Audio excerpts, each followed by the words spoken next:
हैं, दिवाली मनाते हैं। अब इसमें के फंड शुरू कर दिया, बम भटकावेंगे, कितना प्रदूषण हो जाता है। किसी की आंख में डाला, आंख फूट गई, किसी के कपड़े जल गए, किसी के खेतों में पूड़ियाँ जल गई, किसी का घर में आग लग गई और प्रदूषण निरा। और सारी रात बड़ा है बड़ कोई मरीज है, बीमार है, उसने वो परेशानी रहे। ये कोई खुशी का तरीका है? और फिर उद्देश्य क्या? बोला इस दिन भगवान श्री राम सीता ने लेकर आया था, दिवाली वाले दिन वापस आया था, और वह गई भी तो थी काटी उसने 2 साल पाछे। फिर वो क्यों ना मनाया जिस दिन वह माँ दुखी रही, सारी उम्र तंग पाई। इस एक दिन के दिवाली वाले दिन ने कह दे दिया सीता जी को, आजीवन भटकती रही, एक जंगल में टाइम पास किया, 2 बच्चों को लेकर के रहती थी।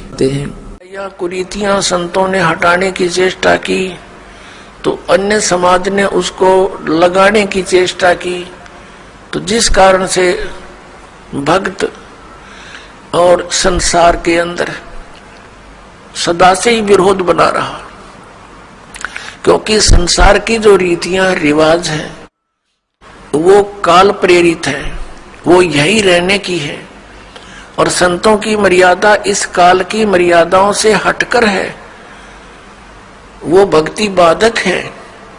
इसलिए अन्य समाज के लोग कहते हैं देखो इन्होंने तो माता धोकनी भी छोड़ दी, इन्होंने तो बाबा श्याम जी भी नहीं पूज रहे हैं, ये तो ऐसे भी नहीं कर रहे हैं, ये तो दिवाली भी नहीं मना रहे हैं, ये कैसे हो गए हैं, इन तो बैठा दिया। एक भक्त बतावा था, कहने लगा जी आज 10 वर्ष हो गए हमने कोई त्योहार नहीं मना लिया। नाम लिया था उसने उस दिन, फिर वो अपने दुख गिनावा था, कह रहा था जी हमने 10 वर्ष हो गए हमारा त्योहार नहीं मन लिया, ना होली ना दिवाली ना तीज ना कोई अन्य। क्या कारण?